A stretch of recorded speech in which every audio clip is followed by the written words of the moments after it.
Hello students, तो आज मैं हाजिर हूँ लेके आपके लिए एक नया टॉपिक। इस नए टॉपिक में हम आपके लिए लेके आए हैं आज पॉलीसेकेराइड। ये पॉलीसेकेराइड बायोकेमिस्ट्री की या कह सकते हो कि जो हमारी बायोमॉलिक्यूल्स हैं उसका फर्स्ट टॉपिक होने वाला है बीएससी थर्ड ईयर के बॉटनी के सेकेंड पेपर का। क्योंकि फर्स्ट पेपर के 2 यूनिट हमने पूरी तरीके से कंप्लीट कर चुके हैं। उसके लगभग आपके 25 क्लासेस मैंने कंप्लीट कर चुके हैं, लेक्चर कंप्लीट हो चुका है। प्लेलिस्ट में आपको वीडियो मिल जाएगा, आप विजिट कर सकते हैं। एंड अब से आज से स्टार्ट हो रहा है ये पेपर नंबर 2। आखिरकार ये जो पेपर नंबर 2 है, पेपर नंबर 2 के अंदर हमारे पास पहला टॉपिक आता है पॉलीसेकेराइड। आज डील कर लेते हैं इसी पॉलीसेकेराइड्स के टाइप्स के एंड इसके इंट्रोडक्टिव पार्ट्स को। देखो हम इस टॉपिक को कैसे डील करेंगे। ये पूरा जो पॉलीसेकेराइड है वो अपने आप में एक चैप्टर है, ध्यान दीजिएगा। ये आप class 9th 10th 11th 12th में अभी तक जो पढ़ते आए हैं, ऐसा मत समझिएगा कि जो पॉलीसेकेराइड्स है केवल एक हेडिंग था और हेडिंग को पढ़ने के बाद मेरा खत्म हो जाएगा। ऐसा कुछ भी नहीं है। ये बीएससी सेकेंड ईयर है, आप बैचलर की डिग्री ले रहे हैं और यहाँ पे आपको डीप जानना होगा, हर एक पॉइंट्स को डिटेल करना होगा अपने इसी छोटे छोटे पॉइंट्स में। आखिरकार जो पॉलीसेकेराइड्स हैं उसको हम स्टार्ट करें उससे पहले आपको बता दूं कि ये वीडियो यदि मेरे एंड्रॉयड एप्लीकेशंस पे आप देख रहे हैं तो आपका तहे दिल से शुक्रिया अदा करता हूं कि आपने भरोसा जताएं आप कि जो वीनार क्लासेस है वो आपकी एग्जाम की तैयारी करवा सकता है एंड आपके बेस्ट रिजल्ट दे सकता है। क्योंकि मैंने पिछले 2 सालों से जो मेरा रिजल्ट रहा है अभी तक बीएससी के एग्जामिनेशंस में हमारी संस्था लगभग 84% क्रॉस कर चुकी है अपने इसी एनुअल एग्जामिनेशंस में। तो हम चाहते हैं कि हमारे जो बच्चे अभी मेरे कोर्सेस में इनरोल करके पढ़ रहे हैं उनका रिजल्ट, उनका भविष्य आने वाले दिनों में और बेहतर हो। और जो हमारे प्यारे स्टूडेंट्स जो किसी भी वजह से YouTube पे अभी तक पढ़े हैं वो YouTube के लेक्चर से यदि नोट्स बनाकर अपनी पूरी स्टडी कंप्लीट कर लेते हैं तो बेस्ट ऑफ बेस्ट है। वो उसी जगह अपने सारे इसी लेक्चर के साथ अपने पूरी स्टडी को कंप्लीट करते रहें। यदि वो चाहते हैं तो मेरे एंड्रॉयड एप्लीकेशन से जुड़ सकते हैं, मैं नीचे लिंक दे रहा हूँ, उसके साथ आप आ सकते हैं। एंड आप यदि मेरे सब्सक्राइबर हैं तो आपको नोटिफिकेशन मिलता रहेगा नेक्स्ट पॉइंट्स के। तो वीडियो को लाइक शेयर सब्सक्राइब करना आप ना भूलिएगा कि ताकि जो अलग बच्चे हैं जिनके पास वीडियो नहीं मिल पा रहा है हायर एजुकेशंस के, उनके पास भी ये पॉइंट्स आप पहुंचा सके, उनको बता सके कि क्लासेस चल रहे हैं पीएससी सेकेंड ईयर के बॉटनी के सेकेंड पेपर, थर्ड ईयर के बॉटनी के स्पेशली सेकेंड पेपर के लिए।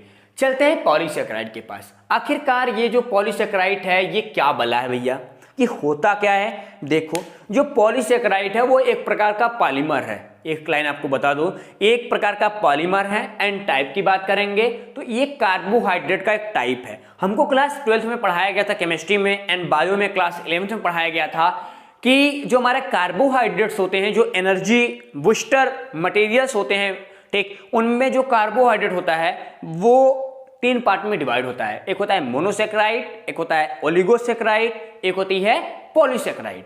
तो ओलिगोसेकेराइड एंड मोनोसेकेराइड तो वो बच्चों वाले दिन हो गए, वो हमको नहीं पढ़ना अपने बॉटनी में, ठीक। अब उसके बाद जो अगला टॉपिक हमारे पास आता है पॉलीसेकेराइड, इसी पॉलीसेकेराइड के बारे में पढ़ना है। तो चलते हैं इंट्रो देख लेते हैं कि पॉलीसेकेराइड 10 से अधिक, ध्यान दीजिएगा, जब 10+ मोनो यूनिट आपस में मिलकर, ठीक, जो स्ट्रक्चर्स बनाते हैं, उस संरचना बनाते हैं, उसी संरचना को हम मोनोसेकेराइड बोलते हैं। कुल मिला जुला के ये बोले स्टूडेंट, यदि हम फिगर पॉइंट्स की बात करें, ठीक, क्या करें, फिगर पॉइंट की बात करें तो मेरे पास क्या हो जाएगा, मेरे पास यदि ऐसा कोई भी एक ग्लूकोज का स्ट्रक्चर्स है, क्या है, एक ग्लूकोज या एक मोनो यूनिट है, ठीक, ये मोनो यूनिट अपने स्ट्रक्चर्स के साथ आएगा, ठीक। यहाँ पे क्या होगा, यहाँ पे हमारे पास ऐसा स्ट्रक्चर्स होगा, यही होगा, ठीक। इसको छोड़ देते हैं क्योंकि H का मायने बेंजीन में कोई होता नहीं।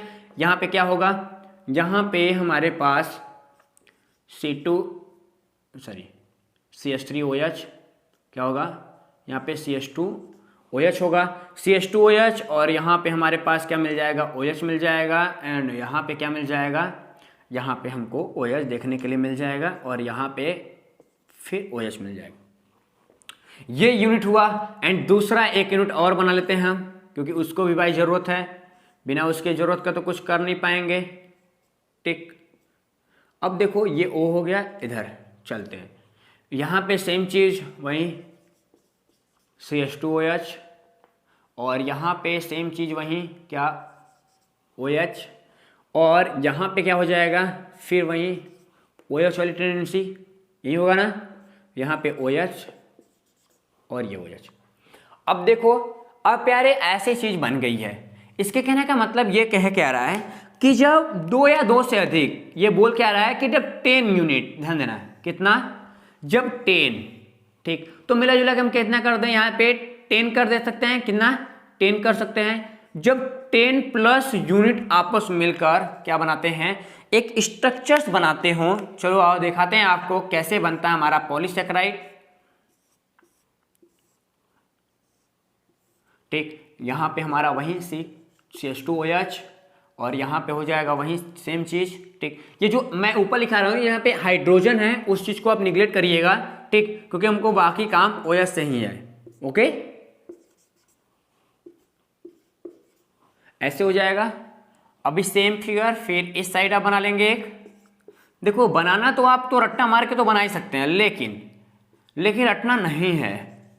आप 3rd ईयर में आ गए, अगले साल आप जाएंगे MSc करने, ठीक, तो कब तक रटोगे, बच्चों की तरह छोड़ देते हैं कुछ काम अब, क्योंकि हम बड़े हो चुके हैं। ठीक, अब ध्यान देना, ये मेरे पास एक यूनिट हो जाएगी।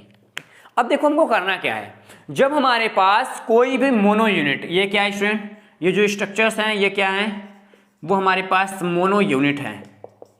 कैसी हैं, मोनो यूनिट। अब इस मोनो यूनिट को हम क्या करते हैं, एक बहुलक के रूप में हायर प्रेशर एंड टेम्परेचर के बेसिस पे जब इसको हीट किया जाता है तो ये स्पेशली पॉलीसेकेराइड में बदल जाता है। और इस पॉलीसेकेराइड का स्ट्रक्चर्स क्या कहता है स्टूडेंट, ये दोनों यूनिट जब आपस में मिलते हैं तो इसका देख रहे हो, ये हाइड्रोजन, यहाँ पे हाइड्रोक्सी ग्रुप, ये हाइड्रोक्सी ग्रुप, यानी ये जो OH है, ये जो OH है, इन दोनों का जो OH का ये वाला भाग बाहर निकल जाता है, H2O बन जाता है, यानी माइनस H2O लिख लेंगे आप, एंड ये जो H बनता है, H इनके बीच कनेक्ट हो जाएगा। मतलब कुल मिला जुला के जो यहाँ पे हम क्या करेंगे कि ये हाइड्रोजन, यहाँ से हाइड्रोजन ऊपर चला जाएगा, ये पूरा OH ग्रुप कहाँ चला गया, इसके पास, और ये जो हाइड्रोजन था, ये ऑक्सीजन था, ये कहाँ बना लेगा, ये स्पेशली यहाँ पे एक रिंग स्ट्रक्चर तैयार करता है। ठीक, क्या बनाता है, यहाँ पे एक बनाता है, ऐसा स्ट्रक्चर्स आपको देखने के लिए मिल जाएगा। कभी कभी किसी बुक में ऐसा देता है, और किसी बुक में क्या करेगा, वो डायरेक्टली ऐसे जोड़ देता है। ठीक, अब ध्यान दो, अब ये स्ट्रक्चर्स यहीं आगे की ओर होगा, इसका OH चला जाएगा, जब इसका OH चला जाएगा तो क्या बनेगा, यहाँ पे ऐसा बनेगा। ठीक, क्या बनेगा, यहाँ पे एक बाहर की ओर रिंग ऐसे बन जाएगी बॉन्ड, और यहां से इसका क्या चला जाएगा, हाइड्रोजन चला जाएगा इस ऑक्सीजन के साथ, मतलब इस OH के साथ इसका हाइड्रोजन चला जाएगा, क्योंकि यहाँ पे क्या था, OH था, ये भाग गया ऊपर की ओर। ठीक, और यहाँ पे हाइड्रोजन था, ये भी कहाँ भाग जाएगा, ऊपर की ओर, दोनों जाके जल बना लेंगे। ठीक, अब यहाँ पे जो ऑक्सीजन था वो क्या बना लेगा, फिर यहाँ पे ऑक्सीजन, और ये फिर आगे की ओर एक बॉन्ड। ठीक, इस चीज को आपको पता हो। अब हमारे पास बनता क्या स्टूडेंट, हमारे पास बन जाता है ये पूरा एक पॉलीसेकेराइड। कैसा बन जाता है, पॉलीसेकेराइड। अब रही बात इस N की, जो हमने N लिखा था, इसको आप N से भी रिप्रेजेंट कर सकते हो। N इधर यहाँ पे भी रिप्रेजेंट करना होगा, जितना N यहाँ पे होगा, N मतलब जो है वो नंबर ऑफ, ध्यान देना, ये जो N है, N का मतलब क्या है, N का मतलब है नंबर ऑफ मोनो यूनिट। क्या है, नंबर ऑफ मोनो यूनिट। तो n का मतलब नंबर ऑफ मोनो यूनिट 10 यहां पे होगा, तो 10 यहां भी हमको देना पड़ेगा। आप देखेंगे कि जब यहां पे दो आपस में दो मोनो यूनिट जोड़ते हैं, क्या, दो मोनो यूनिट आपस में यदि कंप्लीट होते हैं तो एक H2O बनता है। यदि 3 मोनो यूनिट बनेगा, क्या बनेगा, 3 मोनो यूनिट आपस में जुड़ेंगे, ठीक, तो क्या बनेंगे, 2 H2O बनेगा। यानी जितना भी, ध्यान देना, जितना भी मोनो यूनिट बनेगा, यानी एडिशन ऑफ मोनो यूनिट या फिर नंबर ऑफ, क्या यहां से कह सकते हो क्या कि एक शॉर्ट करके कि नंबर ऑफ मोनो यूनिट -1। ठीक, ये कर लोगे, H2O की संख्या आ जाएगी। जितने भी यूनिट होंगे उतने H2O की संख्या आपको देखने के लिए मिल जाती है, स्पेशली इसी पॉलीसेकेराइड के फॉर्मेशंस में। अब बात करते हैं ये स्ट्रक्चर्स एंड अब बात करते हैं यहाँ पे एग्जांपल्स की। तो जितने भी आपको टाइप्स यहाँ पे दिख रहे हैं वो क्या है, वो हमारे नेचुरल पॉलीसेकेराइड्स हैं। क्या है, नेचुरल पॉलीसेकेराइड। पॉलीसेकेराइड्स को स्पेशली 2 टाइप में डिवाइड किया गया है। एक होता है नेचुरल पॉलीसेकेराइड जो प्लांट के बॉडी के अंदर बनते हैं, एक होते हैं यहाँ पे आर्टिफिशियल, क्या आर्टिफिशियल पॉलीसेकेराइड। जो आर्टिफिशियल पॉलीसेकेराइड्स हैं वो ह्यूमन द्वारा लेबोरेटरी में तैयार किया गया है, किसी भी पॉलीसेकेराइड, किसी भी नेचुरल पॉलीसेकेराइड के हेल्प की सहायता से।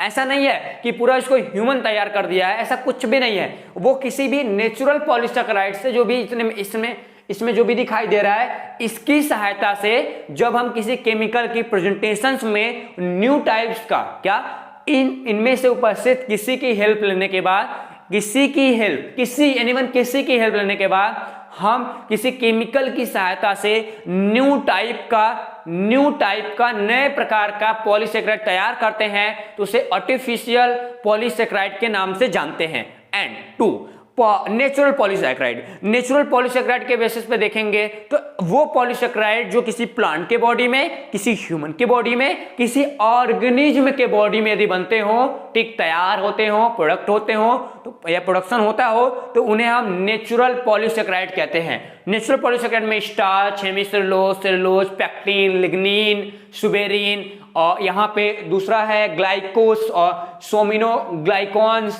Chitin, insulin. ये क्या है, ये पूरे नेचुरल हैं, नेचुरल प्राकृतिक को पॉलीसेकेराइड्स हैं।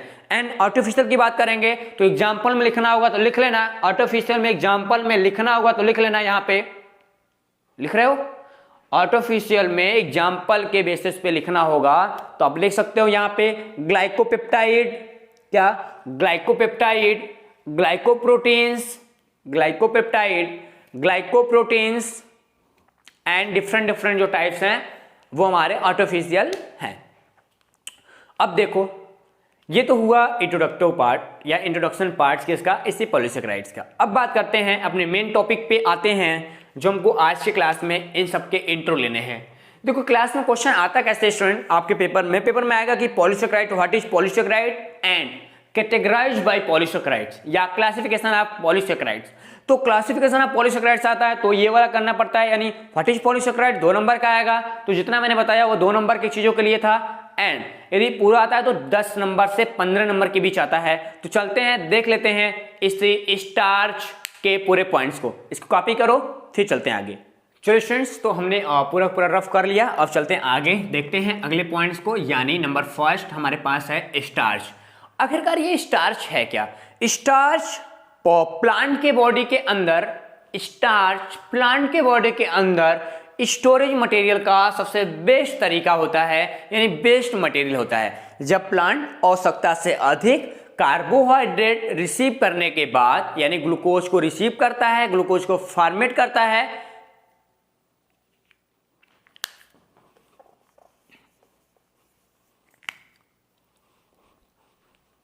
तो चलो स्टूडेंट्स, हमने रफ कर लिया। इसको पूरा क्लीन करने के बाद अब चलते हैं पॉइंट नंबर फर्स्ट के पास। हमारे पास है स्टार्च। स्टार्च एक ऐसा मटेरियल है, पॉलीसेकेराइड से है, एक ऐसा मटेरियल है जो नेचुरल तरीके से प्लांट के बॉडी में स्टोरेज होता है। ठीक, जो हमारे पैरेकाइमा सेल्स होते हैं, क्या होते हैं हमारे प्लांट के बॉडी के अंदर पैरेकाइमा सेल होती है। पैरेकाइमा सेल एंड स्क्लेरेंकाइमा सेल के अंदर हमारे पूरे ये स्टार्च मटेरियल क्या होते हैं, स्टोरेज होते हैं। आखिरकार स्टार्च बनता कैसे है? जब प्लांट के बॉडी के अंदर बनने वाला जो C6H12O6 होता है, क्या होता है, C6H12O6 होता है, ग्लूकोज होता है। ये जब फोटोसिंथेसिस के दौरान बनता है, क्या बनता है, ये जब यहाँ पे कार्बन डाइऑक्साइड प्लस H2O के दौरान जब बनता है, फोटोसिंथेसिस करते हैं, यहाँ पे कर लो, और यहाँ पे इसको इधर थोड़ा सा करके यहाँ पे 12 कर लो। ठीक, और यहाँ पे क्या हो जाएगा, यहाँ पे सनलाइट और यहाँ पे हमारा क्लोरोफिल। अब देखो क्लोरोफिल और सनलाइट के प्रेजेंट में पूरा जो हमारा ये ग्लूकोज बनता है, ग्लूकोज के साथ हमारा H2O एंड हमारे पास यहाँ पे ऑक्सीजन बन जाएगा। अब देखो जो ऑक्सीजन बन रहा है, इस ऑक्सीजन का और इनका तो कोई मतलब नहीं, बाकी हमसे काम इनसे है, ठीक। ये जो ग्लूकोज बनता है, जो मोनो यूनिट होती है, यही मोनो यूनिट पॉलीसेकेराइड की, यही मोनो यूनिट मिलकर आपस में कलेक्शन करके, आपस में जुड़कर एडिशंस करके इसे स्टार्च का फॉर्मेशन करती है। आखिर कह सकते हो कि ये जो मोरे हमारे के पूरे पूरे C6H12O6 हैं, इसकी अल्फा डी, क्या alpha D structures, alpha D structures या अल्फा डी यूनिट, इसको बोलते हैं अल्फा डेस्ट्रो रोटेटरी। एक होता है, कभी कभी ऐसे बोलेगा, ध्यान देना, दो टाइप अभी बता दे रहा हूं आपको, एक होता है अल्फा डी, एक होता है अल्फा एल, ठीक। क्या होता है अल्फा एल, कर लो इसको ठीक से, एल, इसको बोलते हैं अल्फा डेस्ट्रो रोटेटरी और अल्फा लियो रोटेटरी या लेवो रोटेटरी कहते हैं, लियो बोलते हैं वैसे, लेवो रोटेटरी, ठीक। तो दो रोटेटरी फॉर्म्स होते हैं, कैसे वो रोटेट होते हैं अपने स्ट्रक्चर्स में, उसकी बात करता है। इसकी जानकारी आपको थोड़ी सी होनी चाहिए। तो जब यही हमारे मोनो यूनिट यानी ग्लूकोज के अल्फा डेस्ट्रो के मोनो यूनिट आपस में जुड़ते हैं, ठीक, क्या बनाते हैं, जुड़ते हैं, तो स्पेशली एक पॉलीमर, क्या एक पॉलीमर का फॉर्मेशन करते हैं। आखिरकार ये जो पॉलीमर होता है, क्या होता है, ये जो हमारे पॉलीमर होता है, ये जो पॉलीमर बनता है, ठीक, इसी पॉलीमर को हम क्या बोलते हैं, हम इसी पॉलीमर को स्टार्च का नाम दे देते हैं। क्या बोलते हैं, इसी पॉलीमर का हम स्टार्च का नाम दे देते हैं। तो आपको पता हो जाएगा कि जब यहाँ पे मोनोसेकेराइड, क्या ग्लूकोज के जो स्ट्रक्चर्स हैं, कार्बोहाइड्रेट का मोनोसेकेराइड के अल्फा डी यूनिट आपस में जब ऐड होकर, आपस में जुड़कर जिस भी पॉलीमर का फॉर्मेशन करते हैं, वही पॉलीमर हमारा स्टार्च कहलाता है। क्या कहलाता है, ये स्टार्च कहलाता है। और यही स्टार्च का कैसे बनता है, हमने बता दिया कि फोटोसिंथेसिस के पूरे प्रोसेस में बनेगा। अब जो स्टार्च होता है वो प्लांट के बॉडी के अंदर, हमने बताया कहां पे, जो हमारे पैरेकाइमा सेल्स हैं, पैरेकाइमा टिश्यूज हैं एंड स्क्लेरेन्काइमा जो टिश्यूज हैं, इनके बॉडी में स्टोरेज मटेरियल के रूप में क्या होगा, स्टोरेज होगा। ज्यादातर जो प्लांट की स्टेम होती है एंड प्लांट की जो रूट होती है, उनमें पूरा जो हमारा स्टार्च है वो देखने के लिए मिल जाता है। अब ऐसा बात करें छोटे छोटे पॉइंट्स में अपने इसी स्टार्च के बारे में, तो एक पॉइंट तो मेरा ये हो गया एंड दूसरा पॉइंट हमारा ये हो गया। और तीसरे पॉइंट की बात करें, तीसरे पॉइंट में ये कह सकते हो स्टूडेंट कि आखिरकार स्टार्च की भी कई कैटेगरी होते हैं। इमाइलेज इसका एक टाइप है, ठीक, इमाइलोपेक्टिन इसके दूसरे टाइप्स हैं। तो स्टार्च को कभी सिंगल वीडियो में आपको बताऊंगा कि इसके कितने डेरिवेटिव पार्ट्स हैं, उसके टाइप्स क्या क्या हैं एंड उनके अलग अलग यूजेस क्या क्या हैं। लेकिन अभी स्टार्च के तीसरे पॉइंट में हम ये पढ़ते हैं कि जो हमारे पास स्टार्च है, क्या है, जो स्टार्च है, स्टार्च का स्पेशली जो इमाइलेज है वो यहाँ पे 20 से 30% एरिया कवर करता है। देखो जो स्टार्च है, स्टार्च के टू कैटेगरीज होंगे, इमाइलेज एंड इमाइलोपेक्टिन। जो इमाइलेज है वो स्टार्च का 20 से 30% एरिया कवर करता है एंड ठीक, ये वेटेज में कैसा होता है, ये वेटेज में काफी छोटे होते हैं। कैसे होते हैं, काफी छोटे होते हैं। एंड उसके बाद जो हमारा इमाइलोपेक्टिन है, जो बाकी बचा हुआ शेष पार्ट्स होता है, क्या बाकी बचा हुआ जो शेष भाग है, 80 से 85% प्लांट के बॉडी में, ठीक, हमारे इमाइलोपेक्टिन होते हैं। ये मल्टीपल चॉइस क्वेश्चंस के लिए आपके लिए ज्यादा जरूरी है। अब बात करते हैं इनके वेटेज की बात करते हैं। आखिरकार ये वेटेज क्या है, जो हमारे स्टार्च बनते हैं वो आखिर बनते कैसे हैं, हमने बताया इनके फॉर्म में। लेकिन ऐसा माना जाता है जो स्टार्च होते हैं वो लगभग यहां से 100 से कितना, 100 से 200, ऐसे मानते हैं कि 100 से 200, ऐसे किसी बुक में 500 देता है, किसी में 700 देता है, तो हम 500 कर लेते हैं, ना बात उनकी ना हमारी, ठीक। तो 100 से 500 अल्फा डी यूनिट ग्लूकोज के आपस में मिलकर स्टार्च का फॉर्मेशन करते हैं। क्या करते हैं, स्टार्च का फॉर्मेशन करते हैं। आखिरकार अब बात करें स्टार्च के अगले टेंडेंसी की, तो स्टार्च का जो अगला फॉर्म होता है, स्टार्च वाटर में नॉन सॉल्युबल होता है, यानी हम स्टार्च को वाटर में नहीं घोल सकते, वो वाटर में विलय नहीं होगा। लेकिन लेकिन लेकिन लेकिन लेकिन इसको उबले हुए जल में यदि वो बॉइलिंग करता हुआ हमारा वाटर हो, उसमें यदि इसको डालते हैं, किसको, इस स्टार्च को, तो वो क्या करेगा, वहां पे सॉल्युबल होकर जेल जैसे स्ट्रक्चर्स को बनाएगा। क्या करेगा, जेल जैसे स्ट्रक्चर्स को बनाएगा। यदि टेस्टिंग की बात करनी है, कभी इसी स्टार्च का टेस्ट करना हो कि आखिरकार मटेरियल में टेस्ट है कि नहीं है, तो इसके लिए हमको क्या करना पड़ेगा, स्टार्च के ऊपर हमको क्या करना पड़ेगा, स्टार्च के ऊपर हमको आयोडीन के सॉल्यूशन, क्या, I2 iodine solution plus starch यदि हम मिलाते हैं, ठीक, प्लस मतलब स्टार्च हम मिलाते हैं, तो हमारे पास जो स्टार्च का कलर होता है वो हमारे पास कैसा हो जाएगा, वो पूरा का पूरा कैसा होता है, ब्लू हो जाएगा। ठीक, मतलब ब्लैक एंड ब्लू, मतलब हमारे पास इंक है, यही दोनों कलर आपस में मिल जाएंगे, ब्लैक ब्लू रंग का मिल जाएगा। आखिरकार ये जो ब्लैक और ब्लू होता है, ये होता क्यों है, तो जो हमारा इमाइलेज होता है, इमाइलेज के वजह से, इमाइलेज के कलर के वजह से हमारे black and blue colour represent होते हैं वाटर को, सॉरी इसको I2 को देने के कारण। तो कभी पूछा जाए मल्टीपल चॉइस क्वेश्चंस में कि स्टार्च का जो कलर होता है वो ब्लू एंड ब्लैक आता है, उसके पीछे रीजन क्या है, तो आपको बताना होगा कि आयोडीन टेस्टिंग में जब स्टार्च को स्टार्च के साथ हम मिलाते हैं, ठीक, तो हमारे पास ब्लैक एंड ब्लू तैयार होता है, क्योंकि वो स्पेशली इमाइलेज का कलर होता है। लेकिन लेकिन लेकिन थोड़ा सा कंसंट्रेशन आप बढ़ाते हो, क्या बनाते हो, थोड़ा सा कंसंट्रेशन बढ़ाते हो, तो कंसंट्रेशन यदि आयोडीन का बढ़ा दो और इसके साथ मिला दो यहाँ पे स्टार्च, तो हमारे पास कैसा मिल जाता है, हमारे पास रेड कलर मिल जाता है। कैसा मिल जाता है, रेड कलर मिल जाता है। आखिरकार भैया ये हमारे पास डाइल्यूट था और ये मेरे पास कंसंट्रेशन के साथ आ रहा है।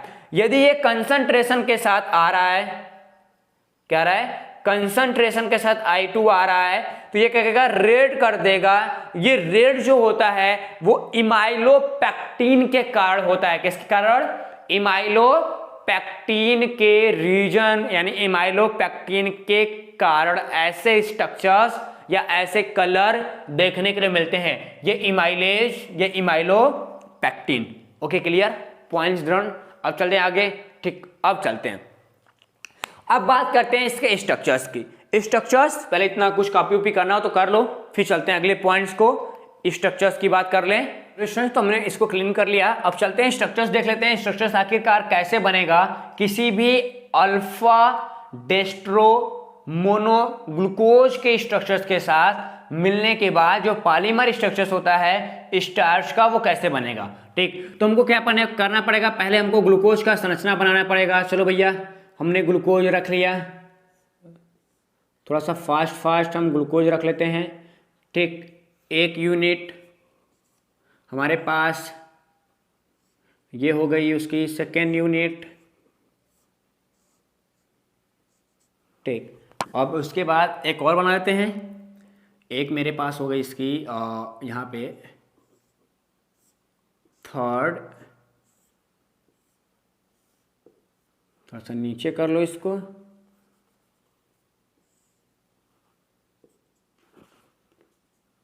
ठीक, ऐसे हो जाएगा। अब देखो स्ट्रक्चर के साथ कैसे आ रहा है। अब यहाँ पे हमारे पास ऐसे रहेगा। ठीक, इनके साथ इस चीज को, पॉइंट्स को ध्यान देना। पहले आप सबको पॉइंट्स पे यहाँ पे CH2OH, यहाँ पे CH2OH और यहाँ पे क्या हो जाएगा CH2OH। ओके, यहाँ पे क्या होगा, यहाँ पे OH और यहाँ पे नीचे की ओर OH रहेगा। इस चीज को ध्यान दीजिएगा। ठीक, कहाँ पे, यहाँ पे OH और यहाँ पे कैसे रहेगा, यहाँ फिर OH। ठीक, यहाँ पे ऊपर की ओर ऐसे छोड़ देते हैं इसको। ठीक, और यहाँ पे ठीक इसके साथ OH स्ट्रक्चर दिखाई देगा। और ऊपर की ओर H होगा, तो इसको H को तो हम हटा देते हैं। अब समझ जाएगा सबके पास हाइड्रोजन है। और यहाँ पे ऊपर ऐसे OH, यही चीज़ यहाँ पे OH और ये OH और इधर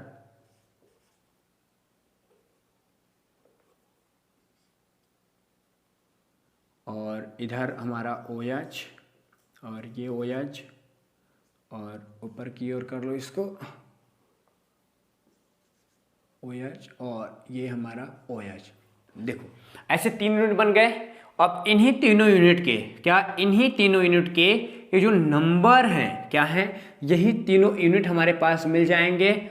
इसी तीनों यूनिट के नंबर्स को हमको ध्यान देना होगा, ठीक, इस यूनिट को ध्यान देना होगा। और यहाँ पे आपको प्रेजेंट दिख रहा है, यहाँ पे OH और H हमने से पीछे बताया था अभी आपको, तो यहाँ से हाइड्रोजन गायब हो जाएगा, ठीक, और यहाँ से OH गायब हो जाएगा, ये प्लस को हटा दो, ठीक। तो क्या बन जाएगा यहाँ पे स्टूडेंट, यहाँ पे जो स्ट्रक्चर्स बनेगा वो हमारे पास एक सिंपल स्ट्रक्चर बनेगा, यानी इसके साथ हम इसको ऐसे बोल सकते हैं,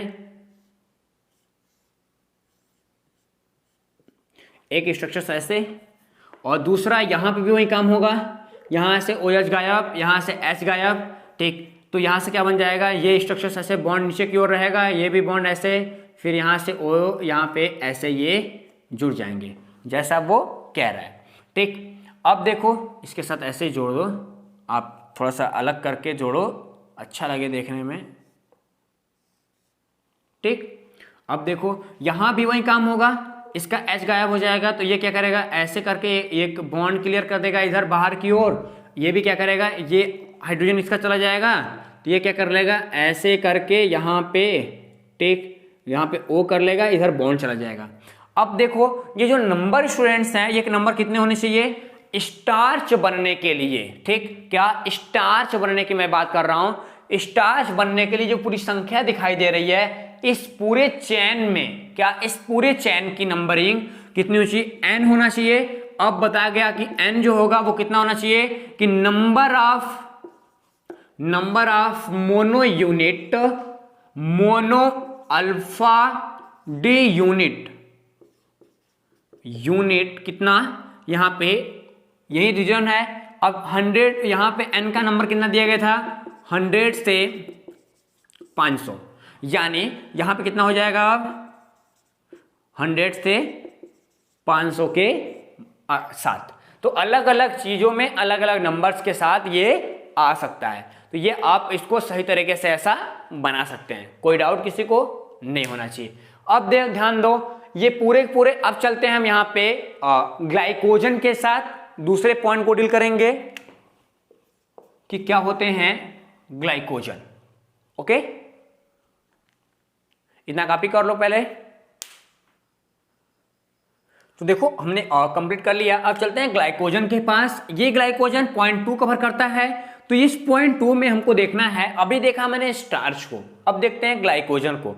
तो जो स्टार्च है वो हमने क्या बताया कि वो प्लांट बॉडी के अंदर प्लांट बॉडी के अंदर स्टोरेज मटेरियल है। एंड जो ग्लाइकोजन है वो क्या है, वो हमारे पास जो एनिमल होते हैं, क्या होते हैं, एनिमल बॉडी के अंदर स्टोरेज मटेरियल होता है। मतलब जो कार्बोहाइड्रेट का वह पार्ट, ध्यान देना, कार्बोहाइड्रेट का वह पार्ट जो एनिमल के बॉडी के अंदर स्टोरेज होता हो, उसे हम ग्लाइकोजन कहते हैं। खासकर जो हमारे लिवर सेल्स हैं एंड जो हमारे मसल्स हैं, क्या लिवर सेल्स और जो हमारे मसल्स होती हैं, मसल्स टिश्यूज के अंदर हमारे पूरे ग्लाइकोजन का स्टोरेज होता है। आपसे कोई बोलेगा कि बेटा आपने कलेजा देखा है, लोग बोलते हैं ना वो मेरे कलेजे का टुकड़ा है, तो जस्ट लाइक कलेजा नहीं, वो लिवर की बात करते हैं। वो लिवर का टुकड़ा कहां से होगा, क्योंकि लिवर तो हमारे बॉडी के अंदर है, ठीक। तो जस्ट लाइक जो ग्लाइकोजन है वो ह्यूमन या फिर जो हमारे अदर एनिमल्स हैं, ठीक, हम खासकर डेवलप एनिमल की बात कर रहे हैं। डेवलप एनिमल में ग्लाइकोजन कार्बोहाइड्रेट का स्टोरेज, यानी कार्बोहाइड्रेट के पॉलीसेकेराइड के पार्ट्स का स्टोरेज मटेरियल है, जो किसी भी एनिमल्स के अंदर स्टोरेज होता है। अब बात करें कि यदि बात करें कि इनकी जो स्ट्रक्चर्स होती है वो इमाइलोपेक्टिन के जैसी होती है। मतलब हमने देखा कि स्टार्च के 2 पॉइंट्स होते हैं, एक होता है इमाइलेज और एक होता है हमारा इमाइलोपेक्टिन। तो जो हमारा ग्लाइकोजन है, ग्लाइकोजन का स्ट्रक्चर्स भी इमाइलोपेक्टिन के जैसा होता है। ये भी वाटर में नॉन सॉल्युबल टेंडेंसी के साथ आते हैं, लेकिन ऑर्गेनिक मटेरियल में, कुछ ऑर्गेनिक मटेरियल में ये सॉल्युबल टेंडेंसी को रिप्रेजेंट करते हैं। आखिरकार कैसे देखा जाएगा इनके छोटा सा पॉइंट्स देखो। ग्लाइकोजन को थोड़ी सी हीटिंग पॉइंट्स, यदि नॉर्मल ठंडा वाटर है तो उसमें नहीं घुलेगा, लेकिन थोड़ा सा नॉर्मल रूम टेम्परेचर या रूम टेम्परेचर के ऊपर है तो ये ध्यान दो कि ये ग्लाइकोजन जो होता है वो हल्का सा धुंधला करके, मतलब एक सफेद लिक्विड के जैसा घुल जाएगा। वाटर थोड़ा सा हीट होता है तब। आयोडीन के साथ यदि इसको मिलाते हैं, हमने जैसे स्टार्च को मिलाया था वैसे इसको आयोडीन के साथ यदि हम मिलाते हैं तो ये स्पेशली नीला रंग, कैसा नीला रंग देता है, वो भी रेड के साथ। ठीक, जब भी हम ग्लाइकोजन को क्या करेंगे, ग्लाइकोजन को आयोडीन यानी I2 के साथ मिलाएंगे तो ये क्या करेगा, ये स्पेशली ब्लू के साथ, ठीक क्या करेगा, ब्लू के साथ हमारा रेड कलर रिप्रेजेंट करता हुआ नजर आएगा। अब इतना पॉइंट्स हो जाता है, लेकिन अब ये बात करें कि यदि हम हमारे अलग अलग मटेरियल है, जैसे अल्कोहल की बात कर रहे हैं, यदि ग्लाइकोजन को अल्कोहल के रूप में डालते हैं, क्या अल्कोहल के रूप में डालते हैं, एक लाइन ध्यान देना, यदि हम ग्लाइकोजन को ग्लाइकोजन प्लस C2H5OH के साथ यदि हम इसको मिलाते हैं तो हमारा ग्लाइकोजन का क्या मिलता है, ग्लाइकोजन का PPT मिलता है, यानी ग्लाइकोजन प्रेसिपिटेट के रूप में दिखाई देता है। ठीक, यदि बात करें कि यदि हम ग्लाइकोजन को जल अपघटित कराएं, ग्लाइकोजन को वाटर के साथ मिलाकर इलेक्ट्रोलाइसिस जैसे एक्टिविटी कराते हैं तो ये हमारे पास कैसे बनता है, अल्फा डेस्ट्रो रोटेटरी ग्लूकोज का फॉर्मेशन करेगा। मतलब कुल मिला जुला के यदि ग्लाइकोजन प्लस, ध्यान देना, ग्लाइकोजन प्लस वाटर, यहां पे क्या हो जाएगा, यहां पे इलेक्ट्रोलाइसिस दिखा रहे हैं तो क्या मिलता है, ये मिलता है अल्फा डी, क्या अल्फा डी C6H12O6। ठीक, इसकी यूनिट मिल जाती है, ये चीज आपको याद रहे। अब बात करते हैं इसके स्ट्रक्चर्स की। हमने क्या बोला, इमाइलोपेक्टिन जैसा स्ट्रक्चर्स होते हैं। तो आपको तो मैंने बताया कि इमाइलोपेक्टिन तो बाद में पढ़ाऊंगा, लेकिन इनका स्ट्रक्चर बनाना भी जरूरी होगा, आपको कॉपी करना होगा। तो चलो हमको क्या देखना है, सारे ग्लूकोज से बन रहे हैं तो ग्लूकोज की फिर यूनिट तैयार करनी होगी। कैसी करनी होगी, ग्लूकोज की यूनिट। तो चलो भाई यहाँ पे ग्लूकोज की यूनिट तैयार कर लेते हैं। ठीक, चलो ये एक यूनिट ये हो गया, दूसरा यूनिट ये हो गया, तीसरा यूनिट ये हो गया। ठीक, ऐसे हो गया ना। अब एक ये यूनिट तैयार कर लो और एक और यूनिट तैयार कर लो, इसके ठीक नीचे 3-3 यूनिट रखो, उसके बाद आप छोड़ दो। ठीक, एक यहां से इस यूनिट को ध्यान देना, यहां से इस पॉइंट को एकदम बेसिक ध्यान देना। ठीक, एक यूनिट यहां तैयार कर लो,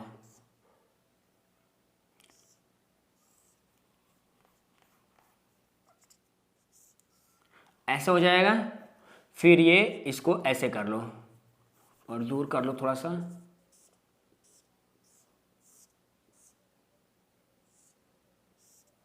ठीक, अब देख पा रहे होंगे हमने 5 यूनिट बना दिया। ठीक, ये कैसे है अभी, अब देखना ध्यान से।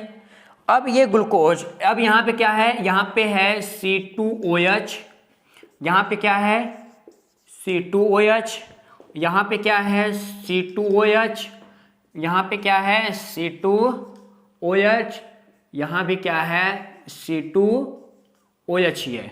अब ध्यान दो, सबका हो गया इतना। अब सबके पास हम क्या बिखेर देते हैं, हमारे पास OH, यहाँ पे OH, यहाँ पे OH और यहाँ OH, फिर यहाँ OH, यहाँ OH, यहाँ OH, यहाँ OH। ठीक, वही काम यहाँ करना है, यहाँ OH, इसके पास OH, यहाँ और यहाँ पे। ठीक, यहाँ पे OH, यहाँ पे एंड इसके साथ सिंक समथिंग सिंह, हाँ ठीक, इसके साथ फिर यहाँ पे, फिर इसके साथ नीचे की ओर, भाई ऊपर मत जा, इधर, फिर इसके साथ, फिर इसके साथ। बाकी बातें क्लियर हैं, हमने यूनिट तैयार कर चुके हैं। ये क्या है मेरे पास, डेस्टो रोटेटरी, क्या है, डेस्टो रोटेटरी स्पेशली C6H12O6 है, यानी जो हमारे ग्लूकोज है, ग्लूकोज के मोनो यूनिट हमको तैयार मिल गए, यानी ग्लूकोज हमको मिलके तैयार बन चुका है। अब देखो ये ग्लूकोज स्ट्रक्चर्स कैसे इंक्लूड हो रहा है, इसको थोड़ा ध्यान दीजिएगा। अब सेम काम हमने पीछे जैसे किया था वैसे करेंगे। ठीक, ये जो दोनों यूनिट होते हैं ये इसके साथ मैच करते हैं, यानी यहां से हमारा क्या बनेगा, यहां से बन जाएगा H2O, यानी इसका हाइड्रोजन इसके OH के साथ मिल जाएगा। ठीक, तो ये बन जाएगा, यहां से खत्म हो जाएंगे। ये जो देखो ये बॉन्ड है, ये बॉन्ड है। ठीक, तो इनके बीच आप देखेंगे कभी कभी बॉन्ड ऐसे दिखाता है। ठीक, ये बन के तैयार, मतलब ये जो हमारा ऑक्सीजन था वो यहां चला आया, वही काम यहां होगा, यहां भी H2O बन जाएगा। ठीक, क्या बन जाएगा, यहां भी H2O बन जाएगा, यहां से पूरा OH और यहां से यहां से OH और यहां से ये, तो मिलके क्या बन जाएंगे, ये सेम चीज खत्म हो जाएंगे। इसका भी एक ऑक्सीजन जो था वो कहां चलाएगा, बीच में चलाएगा। Okay, clear. अब इसको छोड़े रहना, कैसे जुड़ेगा अभी बता रहा हूं। अब इसके साथ वही काम होगा, इसका और क्या चला जाएगा, इसका H और इसका OH और इसका H क्या बना लेंगे, फिर यहां से H2O बना लेंगे। ये क्या बन जाएगा, यहां से हाइड्रो, एक ऑक्सीजन बचेगा, इस ऑक्सीजन के साथ ये मैच कर गया, ऐसे बन गया। ठीक, अब ध्यान देना, अब यहां से जो OH है, क्या है बेटा, यहां से जो OH है ये वाला OH, ठीक, इस वाले H के साथ, क्योंकि यहाँ पे क्या है, यहाँ पे HOH है, मतलब OH है, ये OH और इसका H मिलके क्या बना लेंगे, यहां से जल हमारा बाहर निकल जाएगा, और ये जो इनका बॉन्ड है वो डायरेक्टली कनेक्ट हो जाएगा किसके साथ, ये हाइड्रोजन खत्म हो जाएगा, यहां से ये इनके रेडिकल फ्री हो जाएंगे इलेक्ट्रॉन, ये इलेक्ट्रॉन इनके OH के साथ क्या करेंगे, मैच कर जाएंगे, यानी यहां भी हमको एक क्या मिल जाएगा, एक बॉन्ड स्ट्रक्चर बीच में कर लो, यहां पे हमको ऐसे पॉइंट देखने के लिए मिल जाएंगे। ठीक, तो अब देखो, अब क्या कह रहा है कि यहां वाला जो होगा वो क्या करेगा, आगे की ओर जाएगा, अपना ऐसे दे देगा, तो यहां पे क्या बनेगा, यहां पे ऐसे कुछ पॉइंट्स बनेंगे, ब्रैकेट कर लेना। ठीक, और यहां पे ये हाइड्रोजन किसी के साथ चला जाएगा, पूरा OH। ठीक, तो ये बॉन्ड हमारा छूट के अलग हो जाएगा। ठीक, तो यहां से देख रहे हो कि यहां से स्ट्रक्चर्स यहां तक आ रहे हैं। ठीक, तो इनको कैसे लिखेंगे, ध्यान देना, इनको लिखने का एक तरीका होता है, इनको लिखने का तरीका होता है वैसे नोटिस कर लेना, नोट पॉइंट करके। ठीक, क्या लिखोगे, इसको लिखोगे D glucose, D glucose. Okay, clear है, डी ग्लूकोज। कोई दिक्कत, किसी को प्रॉब्लम, किसी को एनीवन, नहीं ना। ओके, डी ग्लूकोज, ब्रैकेट में क्या लिखेंगे, 1 अल्फा 4, क्या है, 1 अल्फा 4। ठीक, कितने प्रोसेस तक, 1 2 3, यही लिखेंगे ना। फिर अगले प्रोसेस में क्या लिखेंगे, अगले प्रोसेस में लिखेंगे, यहां पे क्या है, ऐड, फिर वही डी ग्लूकोज। ठीक, ब्रैकेट में 1 अल्फा 4, ब्रैकेट क्लोज, फिर ये क्लोज। ठीक, इसको करना होगा तो इसको ब्रैकेट में कर सकते हो, लेकिन पहले नहीं कर सकते, कोई दिक्कत नहीं। ठीक, फिर दूसरे पे क्या करेंगे, फिर लिखेंगे डी ग्लूकोज। ठीक, ब्रैकेट के अंदर 1 अल्फा 4। ठीक, अब देखो ये 1 अल्फा 4 जो है, क्या है, 1 अल्फा जो 4 है वो किनसे जुड़ा है, वो जुड़ा है इनसे, किनसे जुड़ा है, इनसे जुड़ा है, इनसे जुड़ा है। तो क्या लिखेंगे, इन वाले पॉइंट्स में, क्या, इन वाले पॉइंट्स में जो नंबर होगा, पहले ध्यान देना, ये जो अधिकतम नंबर होगा ये 5 होता है। कितना होता है इनका सीरीज, यानी इस वाले बॉक्स की जो श्रृंखला होगी, इस वाले 5 चैन आप लिख सकते हो, ये 5 बार जा सकता है। ओके ठीक। अब लास्ट वाले पॉइंट से क्या जुड़ेगा, स्पेशली जो हमारा डी होता है, डी से जुड़ जाता है क्या, यहां पे देखो 1 2 3 4 5 6, यानी क्या लिखेंगे इनको, ग्लूकोज, यानी डी, क्या लिखेंगे इसको, डी ग्लूकोज। ठीक, ब्रैकेट के अंदर क्या लिखेंगे, यहां पे क्या लिखेंगे 1 6, क्या लिखेंगे 1 6, यानी इसके पहले कार्बन से, क्या इसके पहले कार्बन से इसका छठा कार्बन ऐड हो रहा है। ओके, कोई प्रॉब्लम किसी को नहीं होनी चाहिए। तो ये है नॉमिनेशन करने का मैकेनिज्म। इस चीज को आप हर समय ध्यान देंगे, ये लाइन आपको याद रहे कि यहाँ पे n का नंबर कितना होगा, n का नंबर 5 से 8, 5 to 8 हो सकता है। यहाँ पे जो नंबर होता है वो कितना होता है, वो भी 5 to 8 हो सकता है। कॉपी कर लो, फिर चलते हैं सेलुलोज के पास। चलो स्टूडेंट्स, तो और 2 पॉइंट्स क्लियर। अब चलते हैं नंबर अगले के पास, सेलुलोज। देखो सेलुलोज की जब बात करते हैं तो सेलुलोज प्लांट बॉडी का सबसे इंपॉर्टेंट पॉइंट्स है। ये कह सकते हो कि यदि मेरा कोई भी लकड़ी है, एक लकड़ी की बात करें तो लकड़ी का लगभग हमारा 90% जो पार्ट होता है वो सेलुलोज ही होता है। क्या होता है, 90 से 98% पार्ट हमारा सेलुलोज का बना होता है, यदि हम सूखी लकड़ी की बात करें तो। ठीक, अब ये माना जाता है कि आखिरकार सूखी लकड़ी में सेलुलोज जितना है तो सेलुलोज के स्ट्रक्चर्स कैसे होंगे। हमने अभी तक देखा कि ये दोनों जो हमारे स्टार्च और ग्लाइकोजन थे, ये किसके बने थे, ये अल्फा डी मोनो यूनिट के बने थे। किसके, अल्फा डी मोनो यूनिट के बने थे। ठीक, लेकिन ये भी कैसा था, ये भी हमारे पास अल्फा डी मोनो यूनिट का बना था। ठीक, यही देखा था हमने अभी। लेकिन जो हमारा सेलुलोज होता है ये बीटा, ध्यान देना, बीटा डी मोनो यूनिट का बना होता है। ठीक, बीटा डी मोनो यूनिट का बना होता है।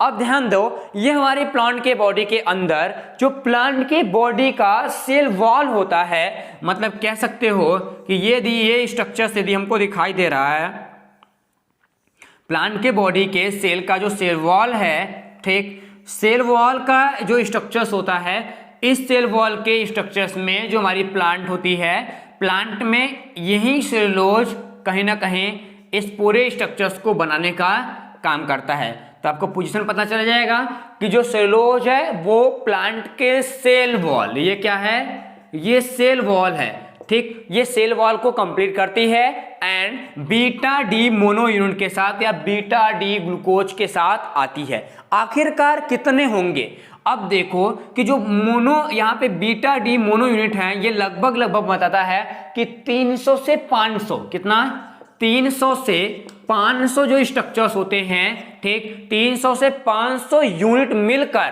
कंपोज होने के बाद हमारे सेलुलोज का कहीं ना कहीं फॉर्मेशन करेंगे।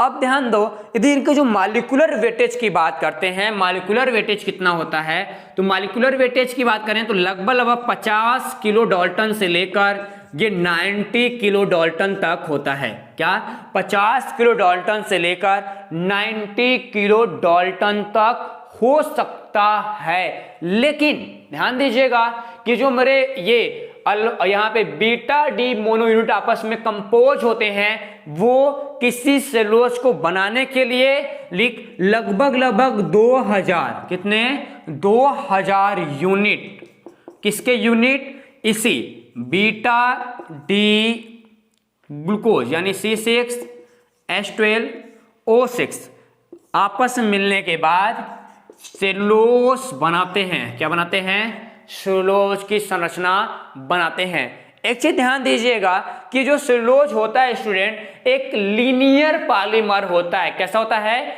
लीनियर पॉलीमर होता है। जस्ट लाइक जैसे मेरा स्टार्च का इमाइलेज होता है, स्टार्च के इमाइलेज और सेलुलोज में कोई अंतर नहीं होता, सेम होते हैं, बट अंतर होता है तो यहाँ पे बीटा और अल्फा स्ट्रक्चर्स के अंतर होते हैं, बाकी कोई भी अंतर उनके बॉडी स्ट्रक्चर्स में नहीं दिख जाते। लेकिन यदि बात करें सॉल्युबल टेंडेंसी की, तो आपको पता है कि लकड़ी पानी में घुलेगा नहीं, तो कह सकते हो कि मेरा जो सेलुलोज है वो वाटर में non soluble and different organic material में, ठीक, एसिड में सॉल्युबल हो जाएगा। एसिड तो उसको जला के रख देगा, ठीक, तो ऑर्गेनिक कुछ मटेरियल होंगे उसमें हमारा ये पूरा जो सेलुलोज है वो कहीं ना कहीं थोड़ी सी मात्रा में सॉल्युबल होता है। लेकिन कह सकते हो कि इनकी जो केमिकल स्ट्रक्चर्स होती है, ठीक, यदि हम इलेक्ट्रॉन माइक्रोस्कोप से देखें तो इलेक्ट्रॉन माइक्रोस्कोप से देखने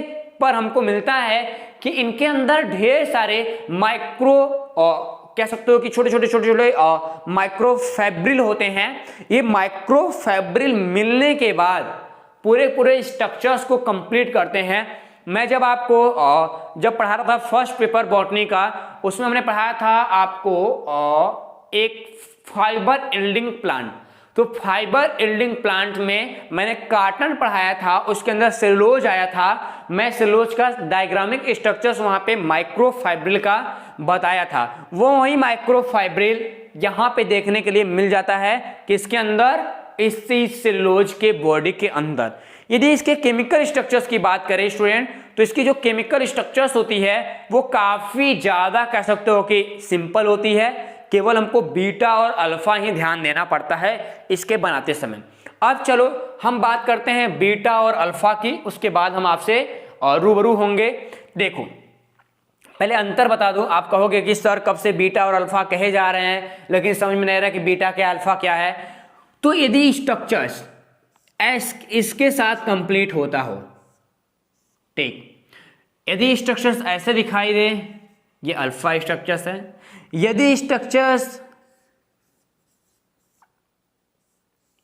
ऐसे दिखाई दे तो ये बीटा स्ट्रक्चर्स हैं।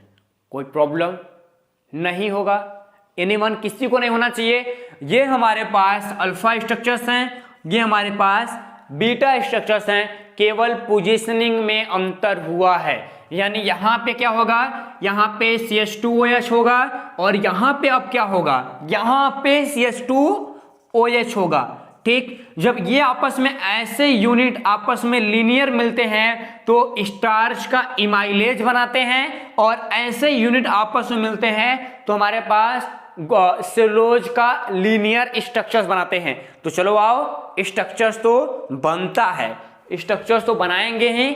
तो देखो सबसे फर्स्ट पॉइंट्स में यहाँ पे क्या आएगा स्टूडेंट, यहाँ पे हमारे पास आ जाएगा कि हमको क्या बनाना है, ऐसा स्ट्रक्चर बनाना है। तो क्या करना होगा, ऐसे छोटे पॉइंट्स, ठीक, यहाँ पे कर लो वही CH2OH, कोई दिक्कत किसी को नहीं होगा, नहीं होगा, ठीक। यहाँ पे क्या होगा, अभी इसके अगले वाले पॉइंट्स में क्या लिखे थे, ठीक, यहाँ पे होगा हमारा OH, ठीक, तो OH तो ऊपर होगा इस साइड, सॉरी OH और OH, यही होगा। बोलो क्लियर है। अब देखो जिस ऐसे पॉइंट्स के समय हमको ये वाला पॉइंट्स मिल गया, अब इनके साथ आप इनको मिला दो, एक और स्ट्रक्चर बनाओगे, ठीक, यहाँ पे ऐसे, ठीक, तो क्या हो जाएगा फिर OH C2H5OH, यहाँ पे तो OH नीचे की ओर हो जाएगा और यहाँ पे OH और यहाँ पे OH। बोलो क्लियर है। अब ऐसे स्ट्रक्चर्स, क्या ऐसे ही स्ट्रक्चर्स जब हमारे पास आपस में मैच करते हैं, क्या बनते हैं, आपस में मैच करने के बाद कितने स्ट्रक्चर बनेंगे स्टूडेंट, कितने, अभी मैंने बोला कि लगभग कितना, लगभग यहाँ पे हमारे पास 300 से 500 यूनिट आपस में मिलेंगे। तो ऐसे स्ट्रक्चर्स का फॉर्मेशन करेगा, क्या करेगा, ऐसे ही स्ट्रक्चर्स का फॉर्मेशन करेगा। कोई प्रॉब्लम किसी को नहीं होनी चाहिए, ठीक। चलो अब हमको क्या करना है, इसको जोड़ देना है। क्या करना है, इसको जोड़ देना है। ठीक, तो चलो जोड़ देते हैं, सेम काम करना है वही जिसके पहले अभी कर रहे थे। ठीक, तो यहाँ पे क्या होगा, यही स्ट्रक्चर्स आपस में जुड़ेंगे, बोलो जुड़ेंगे ना। तो यहाँ पे क्या हो जाएगा, यहाँ पे इस स्ट्रक्चर्स के साथ सबसे बड़ी गलती बच्चे क्या करते हैं, ध्यान दीजिएगा, सबसे बड़ी गलती बच्चे करते हैं कि ऐसे स्ट्रक्चर्स में दोनों तरफ दोनों यूनिट बनाने के बाद वो छोड़ देते हैं। क्या करते हैं, वो छोड़ देते हैं। तो यही यूनिट आपस में मैच कर जाएगा, यानी इसका OH इसका H, तो क्या बन जाएगा यहां से। ठीक, तो यहां से ये आपस में मिल जाएगा, यानी इसको ऐसे कर लो। ठीक, ये इसका बांड ऊपर की ओर, तो यहां से ये यहां पे और ये ऐसे। ठीक, यही हमारे बन जाएंगे। अब यहाँ पे क्या करेगा, यहाँ पे बॉन्ड इधर, ठीक, और यहाँ पे ये चला जाएगा। ठीक, इसका OH उस साइड, किसका, इसका OH उस साइड, तो उस साइड जब जाएगा तो स्पेशली क्या बनाएगा, ये OH के फॉर्म में डिवाइड हो जाएगा। ठीक, यहाँ पे ऐसे थोड़ा सा कर लो। ठीक, तो ये मेरे पास बन जाएंगे किसका, सेलुलोज का स्ट्रक्चर्स। यदि बात करते हैं इसके नोटिस पॉइंट्स की, नोटिस पॉइंट्स में हर समय क्या लिखेंगे, हर समय हम नोटिस पॉइंट्स में ये ध्यान देंगे कि कौन किसके साथ आ रहा था। तो हम लिखेंगे क्या, यहाँ पे बीटा या डी बोलेंगे पहले, डी ग्लूकोज अल्फा के साथ हम लिखे थे जिसके पहले। तो अब यहाँ पे क्या हो जाएगा, बीटा 1, कैसे 1, देखो ये 1 पे जुड़ रहा है, 1 4 किसके लिए, इसके लिए, जैसे ये 1 हो जाएगा तो 1 2 3 4, ये चौथे जुड़ रहा है। ठीक, तो 1 4। ठीक, इसको क्लोज कर देंगे, फिर ऐसे करेंगे, फिर क्या आएगा, डी ग्लूकोज, फिर वहीं ब्रैकेट, फिर क्या आ जाएगा 1 4, क्या आएगा, यहाँ बीटा कर लो, यहाँ क्या आ जाएगा 1 4। ठीक, ऐसे ही स्ट्रक्चर्स आगे की ओर चलते रहेंगे। ठीक, अब देखो कॉपी करना हो तो कर लो, फिर चले हेमीसेलुलोज के पास। चलो स्टूडेंट्स, तो हमने क्लीन कर लिया। अब बात करते हैं नंबर 4 की। नंबर 4 हमारे पास है हेमीसेलुलोज। हेमीसेलुलोज, अब यहां से जो बाकी सब दिखाई दे रहे हैं सबका केवल इंट्रो लेना है, हमारे मेन फीचर्स खत्म हो गए जो पॉलीसेकेराइड के थे। अब देखो हेमीसेलुलोज भी कहीं ना कहीं सेलुलोज जैसा ही होता है, बट ठीक उसकी केवल कह सकते हो फंक्शंस इनके जैसा होता है। हेमीसेलुलोज सेल वॉल, ठीक, जो हमारा सेल वॉल होता है, ठीक, सेल वॉल के पार्ट को बनाता है। ठीक, सेल वॉल का जो सेकेंडरी वॉल होता है, ठीक, सेकेंडरी वॉल में हमारे हेमीसेलुलोज बनते हैं, एंड उसके साथ साथ जो पूरा हमारा एंथर होता है, पॉलन सेक होता है, पॉलन सेक का जो एपिथेलियल सेल्स होते हैं लास्ट वाले, वो उसमें भी कहीं ना कहीं हेमीसेलुलोज देखने के लिए मिल जाता है। एंड बात करें इसके सॉल्युबिलिटी की, ये वाटर में नॉन सॉल्युबल होते हैं, एंड हमारे पास अलग अलग एल्कली जो हमारा सॉल्यूशन होता है, क्षारीय विलयन होता है, क्षारीय विलयन में ये सॉल्युबिलिटी दिखाते हैं। बट स्टूडेंट ये आपको मैं बताऊं कि काफी कम मात्रा के साथ, मिनिमम पॉइंट के साथ हमको किसी भी प्लांट में देखने को मिलते हैं, लेकिन इनकी जो सब यूनिट होती है, इसकी जो मोनो यूनिट होती है, किसकी, इसकी जो मोनो यूनिट होती है वो अलग अलग होती है। यहाँ पे ग्लूकोज जैसे मोनो यूनिट कोई भी देखने के लिए नहीं मिलता। तो ग्लूकोज जैसे मोनो यूनिट नहीं मिलते तो ये स्पेशली क्या करते हैं, ये स्पेशली 3 टाइप्स के यूनिट बनाते हैं। क्या, 3 टाइप्स के मोनो यूनिट से मिलकर बने होते हैं। ठीक, आखिरकार ये 3 टाइप के मोनो यूनिट है क्या। नंबर फर्स्ट हमारे पास आता है जाइलिन। क्या आता है, नंबर फर्स्ट आता है जिसको कहते हैं जाइलिन, इसको हम इस तरह से रिप्रेजेंट करते हैं। तो नंबर फर्स्ट हमारे पास आता है जाइलिन, एंड नंबर 2 हमारे पास आता है जिसको कहते हैं यहाँ पे ग्लूको, क्या, ग्लूको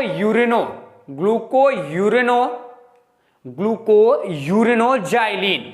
तो इसको लोग कभी कभी देखो ग्लूको बोलते हैं, ठीक, इस फॉर्म में ग्लूकोजाइलिन, ठीक, ग्लूकोयूरेनोजाइलिन।